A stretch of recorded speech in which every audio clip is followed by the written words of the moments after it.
So what does it really mean to be human? Today, we're going to tackle that question by exploring a powerful blueprint for humanity, one designed by some of the most influential thinkers of the early church. And trust me, it's a design that still has a lot to teach us. Look, it's one of the biggest questions we can ask, right? To get some answers, we're going to go back in time to a group of Greek theologians from the 3rd to the 5th century. Their ideas were absolutely revolutionary back then, and you might be surprised how much they still hit home today. But here's something that's really fascinating. Behind many of these famous male thinkers, I'm talking about giants like the Cappadocian Fathers, were the brilliant women in their families. We're talking mothers, grandmothers, and sisters who literally shaped their theology. People like Macrina the Younger, who was so influential her own brother called her the teacher. They were the intellectual and spiritual wellspring for so much of this. So here's our roadmap for this journey. We'll start with their foundational blueprint for what humanity is. Then we'll break down its core components, look at what they thought went wrong, explore the ultimate goal they proposed, and finally unpack the incredible legacy of these ideas. Okay, so for these thinkers, everything, and I mean everything, begins with one central concept. It's a blueprint that defines our value and our purpose right from the very start. And that concept is the Imago Dei, which just means the image of God. They taught that every single person, no exceptions, is created in this image. Now, this isn't just a nice thought. For them, it was the absolute foundation of our being. It's the source of our profound and, importantly, our equal dignity. But here's where they get really specific, and this is so key. They split this idea into two parts. Think of it like this. The image is our factory hardware. It's the basic stuff like reason and free will that everyone gets. It's static, and you can't lose it. The likeness, on the other hand, well, that's the software we're meant to run. It's dynamic, it's something we achieve through virtue, and yeah, it can get corrupted or totally obscured. Okay, so if the Imago Dei is our blueprint, what are we actually made of? What are the components that make up a human being according to this model? They had this remarkably positive view of our physical selves. The body and soul weren't enemies locked in some kind of cage match. No, they were an essential team. The soul is what contains the image of God, and the body, which they saw as created good and pure, is described as an image of the image. You just can't be a complete human without both working together. And what's the engine that powers the soul system? Free will. This wasn't just some optional feature. They saw it as a core, inalienable part of the divine image itself. To take away our free will would be to basically erase the image of God in us. It's that fundamental. Of course, this beautiful, pristine blueprint runs into a major problem: the fall.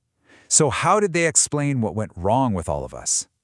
Well, according to their teaching, the fall wasn't a catastrophic deletion of our source code. The image of God, our basic hardware of reason and freedom, that actually stayed intact. But it got tarnished, and the likeness, our software for reflecting God through virtue, that got deeply obscured, like a corrupted file.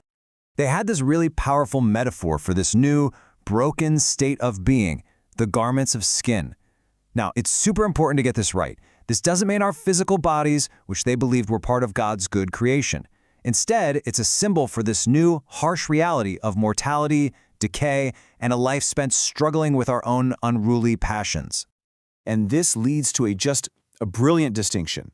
We inherit a fallen nature, things like mortality and a tendency towards sin. But, and this is huge, we do not inherit the guilt of the original act. Our goodness is up to us, our choices. They even saw a strange kind of mercy in death itself. It puts a hard stop on our potential for sin, preventing us from living in a broken state forever. So, with the blueprint all tarnished and our likeness hidden, how in the world can we fulfill our original purpose? Well, this brings us to their incredible, mind-blowing vision for the ultimate goal of humanity. The answer for them was the incarnation. They believed that Christ, as the perfect image of God, became fully human to heal our broken nature from the inside out. Their logic was just so powerful. What was not assumed was not healed. In other words, to restore our humanity completely, Christ had to take on every single part of it: body, soul, and will. This radical idea is captured perfectly by Gregory of Nazianzus in this famous quote, "He became human that we might be made God." Now, that is a bold, almost shocking statement, right?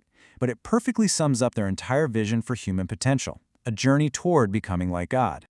So the crucial point is that our ultimate purpose is this concept they called deification or theosis. This isn't about becoming God by nature, that's impossible. It's about becoming like God by grace. It's a dynamic, lifelong process of transformation, of being restored to our original calling. And this journey isn't a passive one. You don't just sit back and wait for it to happen. It's an active cooperation between our free will and divine grace. It means imitating Christ, consciously choosing to practice virtues, and being part of a community. It's all about actively working to restore that obscured likeness of God inside of us. So, why does any of this matter to us here and now? Well, these ancient ideas left a powerful and, frankly, a surprisingly relevant legacy, especially when you start talking about equality. Get this. Because they believed God is genderless, the overwhelming majority of these thinkers taught that gender is not a part of the soul or the divine image. And that led to a truly radical conclusion. Men and women share the exact same human nature, the same soul, and are fundamentally equal. Now, there was a minority voice who tried to link the image to authority, but the dominant mainstream view was one of profound spiritual equality. So, let's boil it all down. What are the key takeaways from this ancient blueprint? First, it gives us this radical vision of universal human dignity, rooted in the Imago Dei. Second, it provides a deep theological foundation for spiritual equality. And maybe most of all, it presents life not as some static state we're stuck in, but as a dynamic journey of transformation, a journey powered by the engine of our own free will. So, this ancient blueprint leaves us with a very modern question to chew on. If our ultimate purpose isn't just to exist, but to be constantly transformed, well, how does that reframe our struggles, our choices, and our whole view of what it truly means to be human?